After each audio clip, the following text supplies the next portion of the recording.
لہٰذا ان کے ساتھ ایک ایسا میوچل میکنزم ڈیولپ کیا جا سکتا ہے آپ نئے ہرمز کے کنٹرول میں کہ جس میں ان کا ایک اوور رائڈنگ رائٹس جو ہے وہ کسی نہ کسی طریقے سے ایک شیئرڈ ایسٹ کے طور پر عمان کے ساتھ شیئر کیا جا سکتا ہے. کوئی اور ممالک اس میں آ سکتے ہیں, حتیٰ کہ پاکستان کے حوالے سے بھی بات آ رہی تھی. لیکن ایران کو کیونکہ اس وقت میں نے عرض کیا نا کہ وہ جو داخلی طور پہ ایک استحکام ملا ہے وقتی طور پہ, اس کے ہاتھوں انہیں بہت زیادہ ایک اوور کانفیڈنس ہو گیا ہے کہ وہ بزور طاقت بزور شمشیر جو ہے وہ آبنائے ہرمز پر اپنا قبضہ برقرار رکھ سکتے ہیں.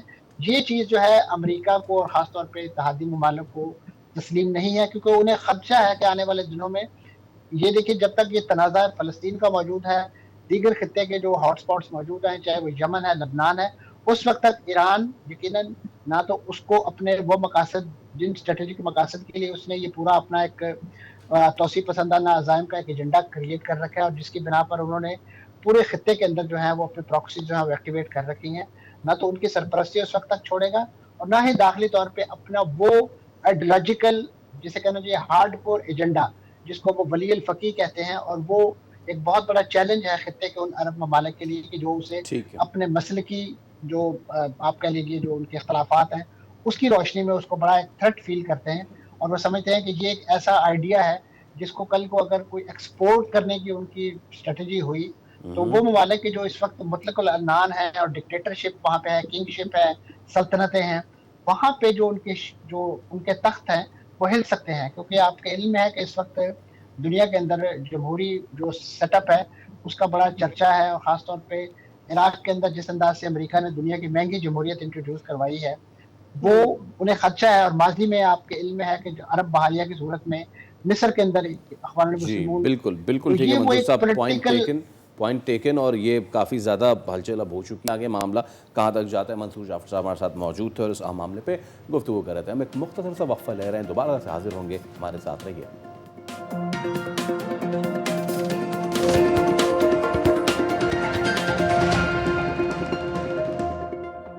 آس پاس اتنی چیزیں جب پیچیدہ ہوتی چلی جاتی ہیں تو ہمیں ایسا لگتا ہے کہ ہم پریشر فیل کر رہے ہیں, اور جو بھی سچویشن آ رہی ہے وہ ہماری سوچنے سمجھنے کی اور برداشت کرنے کی اپنے آپ رسپونڈ کرنے کی صلاحیت کو بھی بدلتی چلی جاتی ہے. آج دنیا بھر میں دا برین ڈے منایا جا رہا ہے, یعنی ہماری جو جسم کا ایک سب سے پیچیدہ عضو ہے ہمارا برین, جو کہ ہمارے پورے جسم کو کنٹرول کر رہا ہوتا ہے اور ساتھ ساتھ اپنے فنکشن کو بھی چلا رہا ہوتا ہے. آج اس کا عالمی دن منایا جا رہا ہے جس کا گول رکھا گیا ہے ایکسیس فار آل, یعنی اس کا مطلب یہ ہے کہ سب کو جو بھی ہمارے نیورولوجیکل پرابلمس ہوتے ہیں اس کے علاج کے لیے اس کے کنسلٹیشن کا ایک رائٹ حاصل ہے اور وہ سب کو ایکولی ملنا چاہیے. ورلڈ فیڈریشن آف نیورولوجی کی جانب سے ہر سال 22 جولائی کو ورلڈ برین ڈے منایا جاتا ہے, اور 1957 میں تنظیم کے قیام کی یاد بھی دلاتا ہے, جس کا مقصد یہی تھا کہ عالمی اداروں کے مطابق دنیا بھر میں 3.4 ارب سے زائد ایسے لوگ ہیں جو کہ برین کنڈیشنز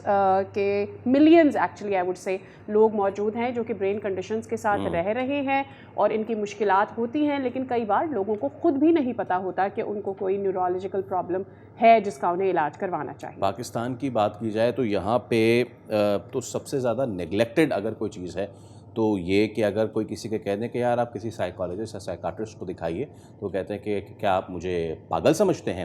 اسی پہ ہم بات کر لیتے ہیں. ہمارے ساتھ موجود ہیں ڈاکٹر شاہد مصطفیٰ, نیورو سرجن ہیں. ڈاکٹر صاحب السلام علیکم اور good morning, thank you so much for your time. Doctor صاحب پاکستان کی اگر بات کی جائے تو ایک ٹبو ہے, اور وہ ٹبو یہ ہے کہ ہم یہ سمجھتے ہیں کہ ہم سب ذہنی طور پہ زبردست صحت مند ہیں, اور اگر ہمیں کوئی بھی پریشانی لاحق ہوتی ہے تو ہم یہ سمجھتے ہیں کہ ارے نہیں یہ تو کسی کی نظر لگ گئی ہے, اس وجہ سے ہم تھوڑا بھاری فیل کر رہے ہیں. آن دس ڈے سر کیا کہنا چاہیں گے, یور انیشیل ریئیکشن, پاکستان میں ہماری برین ریلیٹڈ جو ڈیزیزز یا ڈس آرڈرز یا کنڈیشنز ہیں ہم ان کو کتنا سیریس لیتے ہیں؟ جی تھینک یو ویری مچ. السلام علیکم. اور یہ ورلڈ برین ڈے جو اس کی جو ریفرنس ہے وہ واقعی میں بڑا امپورٹنٹ ہے. جیسے آپ نے کہا کہ دنیا میں جو آپ نے فگرز بتائیں, پاکستان میں بھی 5-6 کروڑ لوگ ایسے ہیں جن کو نیورولوجیکل النیسز ہیں, stroke, epilepsy, migraine headaches, Parkinson's disease, back pain, CNS infections. تو یہ ایسی بیماریاں جو کہ بڑی کرونک النیسز ہیں اور ان کی بہت ڈسیبلٹی ہے، یعنی کہ بڑی لمبی بیماریاں چلتی ہیں، ڈیمنشیا ہے. تو پاکستان کے اندر جو سب سے امپورٹنٹ چیز ہے کہ اس کی ریکگنیشن، کہ ان کو ریکگنائز کیا جائے اور ان کا بر وقت علاج کرایا جائے. بلکہ ورلڈ برین ڈے کے حساب سے ہم آج کل یہ کہتے ہیں کہ اپنی برین کو پروٹیکٹ کر کے رکھیں، برین ہیلتھ پہ فوکس کریں. جو میں پیغام دینا چاہتا ہوں وہ یہ ہے کہ پریونشن، کہ ہم اپنے لائف سٹائل کو ایسا رکھیں کہ ہمیں کم سے کم نیورولوجیکل النیسز ہوں، اس لیے کہ brain is a very very delicate organ. اس کو ایک مرتبہ ڈیمیج پہنچ جائے تو پھر ہم ایک وشس سائیکل میں چلتے رہتے ہیں اور علاج ہی کے پیچھے چلتے رہتے ہیں. لیکن جو یہ ورلڈ برین ڈے کا جو مقصد یہ ہے وہ یہ ہے کہ ہم اپنی برین کو پروٹیکٹ کر کے رکھیں، اور اس کے بارے میں ہم بات کر سکتے ہیں. رائٹ. ڈاکٹر صاحب، one thing that's very important, اور وہ یہ کہ ہمیں پتہ ہے کہ دنیا بدل رہی ہے. جو اس وقت ہماری یعنی ملینئلس کی جو سوچ ہے وہ بومرز کی سوچ نہیں تھی. ہمارے آگے جو جین زی ہے، جین الفا ہے، اس کی سوچ آبویسلی مختلف ہے. ہم ایک kind of a continuous transition سے گزر رہے ہیں.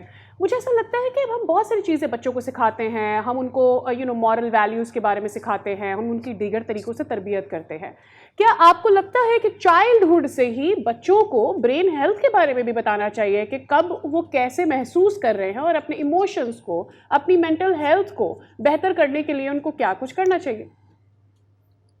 یہ آپ نے بات بالکل صحیح کی ہے. جو ہماری جو تھاٹ پروسیسز ہیں وہ بچپن میں ہی سارٹ آف ڈیولپ ہو جاتے ہیں. شروع کے 10-12 سال کے اندر ہی ہمارے دماغ کی جو ہیبیچول تھنکنگ ہے، ہماری لائف لانگ تھنکنگ پیٹرنز اسی وقت ڈیولپ ہو جاتے ہیں. اور اسی دوران میں جیسے آپ نے کہا کہ اگر ہم بچوں کے اندر ایک ہیلدی ہیبٹس انسٹل کر دیں، اور یہ کوئی بہت زیادہ نہیں ہوتی ہیں، ہمیں 7-8 ہی ہوتی ہیں، کہ ایک تو یہ ہے کہ ہم اپنی نیند کا سائیکل ٹھیک رکھیں، وزن نہ بڑھنے دیں، ہیلدی ڈائٹ کھائیں، خود بھی ہیلدی ڈائٹ کھائیں، بچوں کو بھی کھلائیں، ان کو فزیکل جو ایکٹیویٹیز ہیں ان کی طرف راغب کریں، لیکن پہلے خود بھی کریں، ان کے لیے رول ماڈل بنیں. آج کل ظاہر ہے کہ بڑا مشکل ہے، فون ساتھ ہے، ٹیبلٹ ساتھ ہے، سوشل میڈیا ہے، ڈیجیٹل ایک سمجھیں کہ ایک ایولانچ آیا ہوا ہے نئی جنریشن کے اوپر. جین زی کی آپ نے بات کی، اور فیوچر کے اندر بھی آج کل جو بچہ بھی، وہ 1 سال کا بچہ بھی فون کے پیچھے بھاگ رہا ہوتا ہے. تو سارٹ آف اگر ہم ایک بیلنس لائف ان کے سامنے خود جئیں اور پھر ان کے سامنے بھی رکھیں ڈائٹ، ہیلدی ڈائٹ، خود بھی ہیلدی ڈائٹ کھائیں، ان کو بھی راغب کریں، اور پھر جیسے جیسے بڑے ہوں تو ان کو یہ سب سے امپورٹنٹ چیز بتانا چاہ رہا ہوں کہ وہ اپنی ہیلتھ کو خود رسپانسبل ہوں. اور 5-6 چیزیں کہ بھائی اپنا بلڈ پریشر چیک کراتے رہیں، شوگر چیک کراتے رہیں، کولیسٹرول چیک کراتے رہیں، اسموکنگ، ڈرگز ان کے پیچھے نہ جائیں، اور فزیکل ایکٹیویٹیز کرتے رہیں، نیند کا سائیکل ٹھیک رکھیں، اور اپنے سوشل کنیکشنز کو اسٹرانگ رکھیں. تو بائی اینڈ لارج بہت ساری سوشل کنیکشن اسٹرانگ رکھیں تو بائی اینڈ لارج بہت ساری نیورولوجیکل اور مینٹل ڈیزیز سے بچ سکتے ہیں. All right. ڈاکٹر صاحب، میں چاہوں گا تھوڑی سی آپ ہماری رہنمائی بھی کریں، ہمارے دیکھنے والوں کی بھی، کہ جب ہم بات کرتے ہیں اپنے دماغ کی تو کنڈیشنز، ڈس آرڈر اور ڈیزیز، یہ تینوں میں کیا فرق ہے؟ کس چیز کو ہمیں ایڈریس کرنا چاہیے اور کس چیز کو ہمیں پرائرٹی دینی چاہیے کہ وہ اگر کوئی صورتحال ہمارے ساتھ ہے تو انیشلی اس پہ کام کر لیں سو دیٹ وہ آگے جا کے زیادہ پریشان کن ہمارے لیے ثابت نہ ہو؟ بالکل صحیح کہا آپ نے.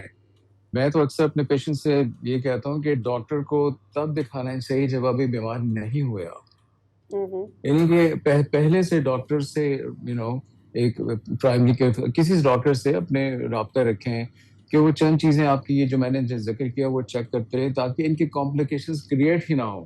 مثال کے طور پہ اسٹروک ہے، فالج ہے، جو کہ سب سے بڑی ڈسیبل کرنے کی، یعنی کہ میں سمجھتا ہوں کہ کسی بھی انسان کو سب سے زیادہ ڈسیبلٹی جو ہو سکتی ہے وہ اسٹروک کی ہو سکتی ہے، ایون ہارٹ اٹیک کی بھی نہیں ہوتی.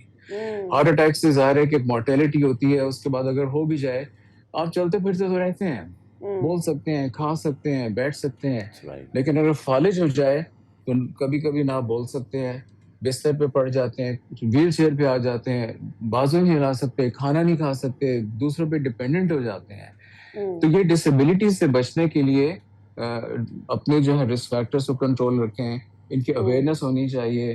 ہمارے معاشرے کے اندر جو بہت رسک فیکٹرز ہیں، اگر ہم انہیں کو پریونٹ کر لیں تو ہم بہت ساری illnesses سے ہم بچ سکتے ہیں. آپ میں کنڈیشنز، ڈس آرڈرز ہیں، ڈیزیزز ہیں، ظاہر یہ سب آپس سے ملتی جلتی چیزیں ہیں. لیکن آئی تھنک جو فوکس یہ ہونا چاہیے، دیکھیں فوکس کہ ہر شخص کو اپنی صحت کی رسپانسبلٹی خود اٹھانی چاہیے. اور یہ چند چیزیں میں نے جو بتائیں یہی ہے، انہی کے گرد ریوالو کرتی ہیں ساری illnesses. ظاہر ہے خدا نہ خواستہ کسی کو جینیٹک بیماری ہے، کسی کو کینسر ہے، وہ تو ٹھیک ہے، لیکن at the end of the day ہم جو کتاب پڑھتے ہیں، جو ڈیزیز پڑھتے ہیں، آخر میں لکھا ہوتا ہے لائف اسٹائل، اور اس میں یہی 6-7 چیزیں ہوتی ہیں جس کا میں نے ذکر اچھا کیا. Just one small thing, brain میں بھی کوئی جینیٹک ڈیزیز ہوتی ہے کیا؟ کوئی جینیاتی بیماری ٹرانسفریبل اس طرح کی؟ بہت ہوتی ہیں. ہر بیماری کے اندر کچھ نہ کچھ جینیٹک پینیٹریشن ضرور ہوتی ہے. کچھ تو جو بہت ہوتی ہے، جو بہت ہی سیریس ہوتی ہیں، وہ تو ظاہر ہے بچپن میں ظاہر ہو جاتی ہیں. اور ہمارے ملک میں چونکہ کنسٹینجونس میرجز، کزن میرجز بہت ہوتی ہیں، تو کچھ بیماریاں جو زیادہ ٹرانسفر ہو جاتی ہیں. جس طرح ایپیلیپسیز ہوتی ہیں، جینیٹک ایپیلیپسیز ہیں. کچھ لوگوں کو جینیٹک موومنٹ ڈس آرڈرز ہوتے ہیں. لیکن کچھ نہ کچھ ایسی ہوتی ہیں جو جینیٹیکلی ہر بیماری کے اندر ان کا کچھ نہ کچھ رول ضرور ہوتا ہے. تو بالکل برین کے اندر بھی جینیٹک بیماریاں ہو سکتی ہیں. Right. Last but not the least sir, ایک تو یہ کہ ڈیمنشیا جس کا آپ نے ذکر کیا، اسٹروک آپ نے ذکر کیا، ان بیماریوں سے بچنے کے لیے کیا کیا جا سکتا ہے؟ اور دوسرا یہ کہ ہم بار بار کہتے ہیں اسٹریس ہے. آج کل جو آس پاس صورتحال ہے ہماری، ہم دیکھ رہے ہیں مہنگائی بڑھتی چلی جا رہی ہے. Does that add up to the pressure on our brain? How well we get paid and everything, ہم کتنا اچھے سے پرووائڈ کر پا رہے ہیں؟ اسٹریس بالکل سر، اسٹریس کا تو بہت نیگیٹو افیکٹ پڑتا ہے برین پہ. لیکن دیکھیں ایک امپورٹنٹ بات ہے، اسٹریس تو زندگی میں، دنیا میں آج تک نہ کبھی ختم ہوا ہے نہ کبھی ختم ہوگا. ٹھیک ہے، یہ انڈرسٹوڈ، یہ بات انڈرسٹینڈ کر لینی چاہیے. تو یہ کسی کی زندگی میں بھی سارے اینڈز کبھی بھی فال ان پلیس نہیں ہوں گے. ٹھیک ہے، جو لرن کرنے کی ضرورت ہے کہ اسٹریس کو مینیج کیسے کرنا ہے، جس کو کہتے ہیں اسٹریس مینجمنٹ، کہ اس سارے اسٹریسز کے ساتھ اپنے ذہن کو کیسے پرسکون رکھنا ہے اور کیسے آپ نے کام رہ کے زندگی گزارنی. لیکن یہ ایک سارٹ آف اسکل ہے، جیسے ہم گاڑی چلانے سیکھتے ہیں نا، وہ بھی ایک اسکل ہے. تو اس کو ڈیل کرنا، یہ کہنے سے کبھی اسٹریس ختم نہیں ہوتا کہ یار اسٹریس نہیں لیا کرو، یار تم خامخواہ اتنا اسٹریس لیتے ہو، یار تم اسٹریس نہیں لیا کرو. ایسے کرنے سے کبھی کسی کا اسٹریس ختم نہیں ہوا، کبھی نہیں جاتا. This is a skill that has to be learned. ٹھیک ہے، اس کے لیے بہت ساری چیزیں، آن لائن بہت کورسز ہوتے ہیں اسٹریس مینجمنٹ کے. اور پھر آپ سائیکالوجسٹ کو دکھا سکتے ہیں، ڈاکٹر کے پاس جا سکتے ہیں. اور کبھی کبھی ٹو مچ ہو جائے تو اس کے لیے بہت ساری میڈیسنس بھی موجود ہیں. آل رائٹ، جسٹ 20 سیکنڈز میرے ساتھ سر. ڈاکٹر صاحب، بہت سارے متس ہیں کیونکہ اخروٹ دماغ کے شکل کا ہوتا ہے، اس لیے وہ کھانے سے دماغ تیز ہوتا ہے. ایسا کچھ ہوتا ہے کہ ہاں یا نہیں؟ تھوڑا سا جو کہتے ہیں لوگ، یہ کہتے ہیں کہ dry fruits, little bit dry fruits روزانہ کھانے سے واقعی ہماری صحت پہ اچھا اثر پڑتا ہے، تو ضرور کھانے چاہیے. آپ کی بات صحیح ہے، اخروٹ is almost like a brain. Alright. Neurologist doctor Shahid Mustafa ہمارے ساتھ موجود تھے. Thank you time. So message of the day is, یہ پریشانیاں تو رہیں گی، لیکن اس پریشانیوں میں پریشان ہو کے اپنے دماغ کا دہی نہ بنائیں، دماغ کو صحت مند رکھیں، اخروٹ کی طرح رکھیں. ایک بریک لے رہے ہیں، ہمارے ساتھ امینو ایسڈز. اچھا،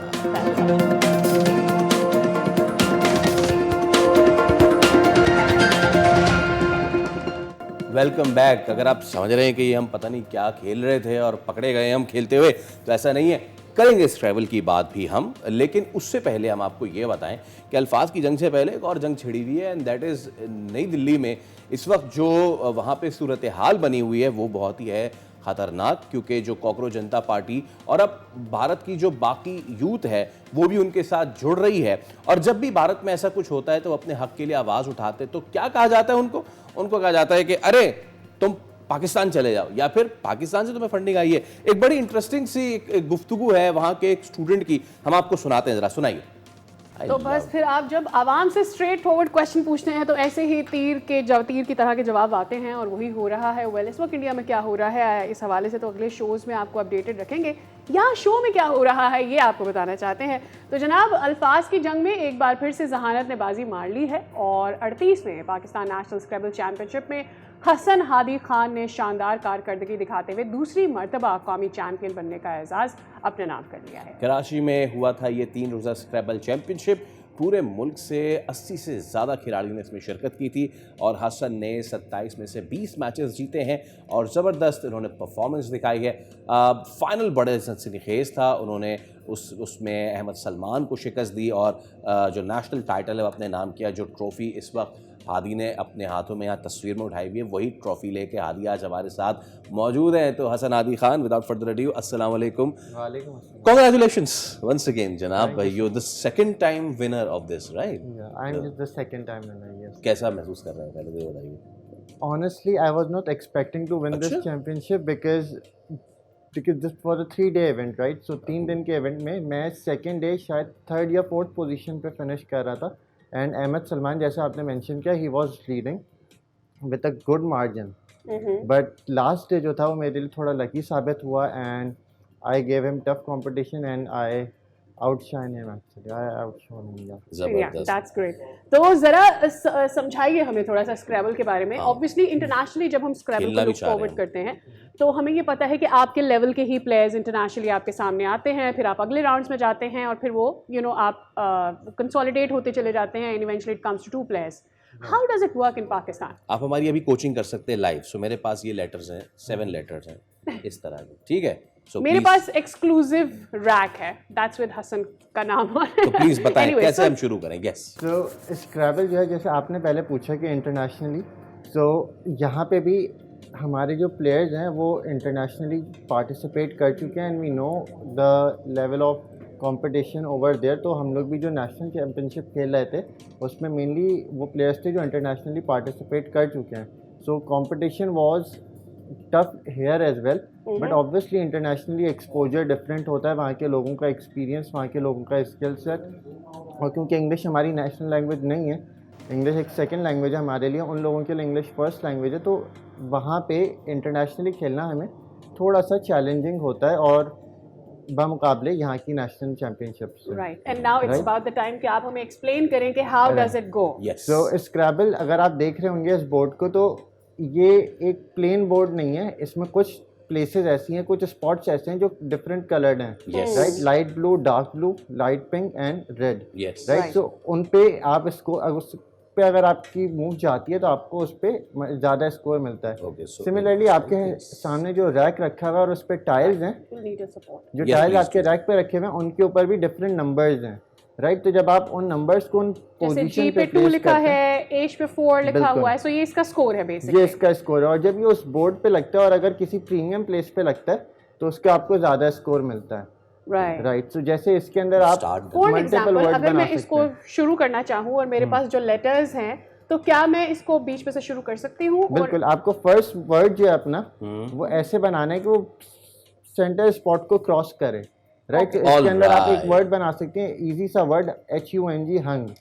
What if I go for let's say nut? If I go for nut, right, so آپ نٹ بھی بنا سکتے ہیں. Again it's I go for nut, I don't go nuts. Anyways, اچھا جناب, یہ nuts میں نٹ لکھ دیا میں نے. رائٹ. سو نٹ جو آپ نے بنایا, آپ نے جو لیٹر یوز کیا نا وہ صرف سنگل پوائنٹر ہے, رائٹ. تو آپ کو اس کا اسکور کم ملے گا. اگر آپ H یا G یوز کرتی ہیں تو آپ کو اس کا اسکور زیادہ ملے گا. Okay, so I have change. کیا بےمانی ہے؟ نہیں, آپ چینج کر سکتے ہیں کیا؟ It's a learning process. اگر یہ میں نے اس کو گٹ کر دیا ہے, ناظرین یہ بےمانی ہوگی. اس gut a word, right, obviously a gut is a word. It is counted as a word. ٹھیک ہے جی, میں نے ابھی اس کو اپنے برین کو تھوڑا سا زیادہ یوز کیا ہے, لیول اپ کر کے میں نے اس کو گٹ کر دیا ہے. اب میں اس سے کوئی بھی ورڈ بنا سکتا ہوں. اسی سے کنیکٹ ہوتے ہوئے کوئی ایک ورڈ بنائیں گے. کنیکٹ مطلب میں کسی بھی طرف جا سکتی ہوں, کسی بھی طرف جا سکتی ہیں, لیکن ورڈ جو ہے وہ ہارزونٹلی اور ورٹیکلی ہو سکتا ہے, ڈائگنلی نہیں ہو سکتا, اینڈ لیفٹ ٹو رائٹ اور ٹاپ ٹو باٹم ہو سکتا ہے. تو میں بنا لوں اب تو میں بنا رہا ہوں یہ, اور یہ ٹرپل لیٹر سکور پہ میرا ایک کیا آ رہا ہے. سو ہم نے یہ Sadia, if you can please, تو یہ بھائی یہ ہم نے ورڈ بنا لیا ہے. سادیہ نے بنایا تھا گٹ, میں نے بنایا ٹو. اب اس میں زیادہ سکور کس کا ہے؟ ابھی آپ کا ہے. I want to kind of flex it. ٹھیک ہو گیا. تو یہ this is how it works. This was a little Scrabble we played. حدیث ذرا ہمیں بتائیے گا کہ آپ کا کیا ٹریننگ رہی ہے فرام چائلڈہڈ, کتنے عرصے سے آپ اسکریبل کھیل رہے ہو, کیا اسکول میں یا دیگر جگہ پر؟ آئی ریمبر وین ہم لوگ اسکولنگ کر رہے تھے تو اس وقت تھوڑا جوش تھا اسکریبل کا, بٹ دین کائنڈ آف وہ ٹائم کے ساتھ ختم ہوتا گیا. سو کب سے شروع کیا اسکریبلنگ اور کس طرح سے اس کو ٹرین کیسے کیا اپنے آپ کو؟ سو میں اسکریبل جو ہے وہ پچھلے 17 سالوں سے کھیل رہا ہوں اینڈ میں نے اسٹارٹ کیا تھا گھر سے, بالکل جس طرح میرے ابا کھیلتے تھے, انہوں نے مجھے انٹروڈیوس کروایا اسکریبل سے. اور اگین جس طریقے سے آپ چھوٹے چھوٹے ورڈ بنا رہی ہیں, میں نے بھی ایسے چھوٹے چھوٹے ورڈ بنا کے دین اسکول کے اندر پتہ چلا کہ اسکریبل ہوتا ہے. انہوں نے تھوڑا اور پالش کیا اس گیم کو and they introduce to us the inter school scrabble championship جو پاکستان اسکریبل ایسوسیشن کرواتا ہے. وہاں پہ ہم لوگ گئے, وہاں پہ اور تھوڑا سا کمپٹیشن ملا, لیول آف ایکسپوجر ملا اور اس گیم سے تھوڑا سا شغف اور بڑھ گیا.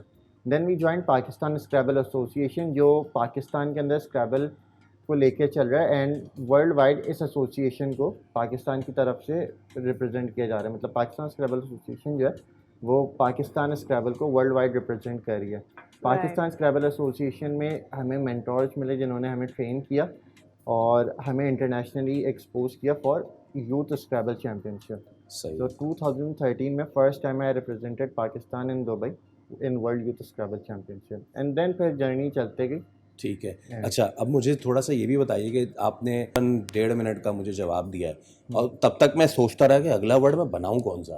رولز کیا کہتے ہیں کہ 1.5 منٹ لے سکتا ہوں میں, یا پھر کتنا ٹائم ہوتا ہے نیکسٹ ورڈ بنانے میں؟ ویسے آد گیا ہے مجھے. نہیں تو نیکسٹ ورڈ بنانے کے لیے کوئی لمٹ نہیں ہے, لیکن ایک پورے گیم کی لمٹ ہوگی آپ کے پاس 25 منٹ, جسٹ لائک چیس. کوئی آپ کے پاس موو کی لمٹ نہیں ہے, لیکن جیسے ہی آپ نے اپنی موو کھیل دی, آپ ٹائمر پریس کرتے ہیں, آپ کے پاس 25 منٹس کا ٹائم ہوتا ہے. تو آپ نے پورا گیم جو ہے اپنا وہ ود ان 25 منٹس کمپلیٹ کرنا ہوتا ہے. اینڈ اگر آپ اوور ٹائم جائیں تو آپ کو پھر پوائنٹس کی پینلٹی ہوتی ہے. رائٹ. اب حسن مجھے یہ بتائیے گا کہ رولس کے بارے میں تو آپ نے بتا دیا, بٹ اوبویسلی اسکریبل آپ جس طرح سے کریں it's a mind game, right? Chess ہے, اسکریبل ہے, آل دیٹ. دنیا بھر میں تو اس کی پرائز منی بھی بہت اچھی ہوتی ہے and obviously it kind of give you, یا آپ کو لائیولیہڈ بھی دے سکتی ہے, یعنی آپ اس کو لٹرلی کھیل کر اپنی زندگی اچھی بنا سکتے ہیں ان پیسوں سے. پاکستان میں کیا ہے پرائز منی کیسی ہے؟ کیا آپ اس کو ایز اے کریئر لے کے چل سکتے ہیں یا نہیں؟ آپ نے دکھتی رکھ پہ ہاتھ رکھ دیا, لیکن پاکستان میں انفارچونیٹلی اپارٹ فرام کرکٹ کوئی بھی ایسا اسپورٹس نہیں ہے جس کو کوئی یہاں پہ لائیولیہڈ بنا سکتا ہے. یہاں پہ ہیں کچھ لوگ جو اس کو تھوڑا سا پروفیشنلی لے کے چلنا چاہتے ہیں, لیکن just because of lack of fund اور گورنمنٹ سپورٹ اس کو اتنا زیادہ ایز اے پروفیشن پرسیو نہیں کیا جا سکتا. حالانکہ بہت سارے ملک ایسے ہیں, Nigeria, U S, Thailand, یہ اپنے پلیئرس کو اسپانسر کرتے ہیں, یا اپنے پلیئرس کو ایئرلی فنڈ کر رہے ہوتے ہیں کہ وہ اسکریبل جو ہے وہ کھیلیں, انٹرنیشنلی جا کے کھیلیں اسکریبل, اور اسکریبل کے اندر اپنا پروفیشن اس کو ایز اے پروفیشن کھیلیں. لیکن پاکستان کے اندر ایسا کچھ نہیں ہے. اوکے. مین وائل جب تک کہ فیصل اپنا اگلا کویشچن شو کرتے ہیں, ہم نے 2 ورڈز بنائے, 1 منٹ رہ گیا. اچھا 1 منٹ رہ گیا تو ہم اپنے مقابلے کو آگے نہیں کرتے. آخری یور کلوزنگ کویسچن, اور پھر آپ بتائیے گا کہ کس نے جیتا ہے. ویسے تو میرا خیال ہے میرا کلوزنگ کویسچن اور میرا کلوزنگ ورڈ بھی نا, because you started it. No sir, it's 2 words. ہماری ڈسکشن چل رہی ہے. What do you want to ask? میں بس what is the next competition, اور آپ کو انٹرنیشنل کمپیٹ کرنے میں پاکستان سے کیا پرابلمز آتی ہیں؟ سو نیکسٹ میرے بکٹ لسٹ میں 3 کمپٹیشنز ہیں. ایک دس ایئر مالٹا کے اندر ورلڈ اسکریبل چیمپئن شپ ہے, نیکسٹ ایئر تھائی لینڈ کے اندر ورلڈ اسکریبل چیمپئن شپ ہے, اور ایک ٹیم ایونٹ ہے 2028 کے اندر ملیشیا کے اندر. یہ میرے نیکسٹ 3 ٹارگیٹس ہیں. اور پاکستان کو, مجھے اکیلے کو نہیں, صرف پاکستان کے ہر پلیئر کو یہ پرابلم آتی ہے کہ ہمیں یہاں سے فنڈنگ نہیں ملتی. جتنی بھی ساری چیمپئن شپ ہے جو ہمیں انٹرنیشنل جا کے کھیلنی پڑتی ہیں, اس کا ویزا پروسیس, ٹکٹ, اس کا سب کچھ ہمیں اپنی طرف سے بیئر کرنا پڑتا ہے. چلیں ٹھیک ہے, بٹ آئی ہوپ کہ اس کو بھی کوئی کرے. Thank you so much Hasan. And with that میں اپنا آخری ورڈ چل رہا ہوں. سادیہ سمجھ رہی تھی کہ she is winning it, but I have won it. ناظرین, اسی کے ساتھ ہم آپ سے لیں گے اجازت. کیپ گیسنگ یا کیپ گیسنگ. اسی کے ساتھ ہم آپ سے لیں گے اجازت. آپ سے ملاقات ہوگی کل. رکھیے اپنا خیال. اللہ حافظ. آئی ہیو ون.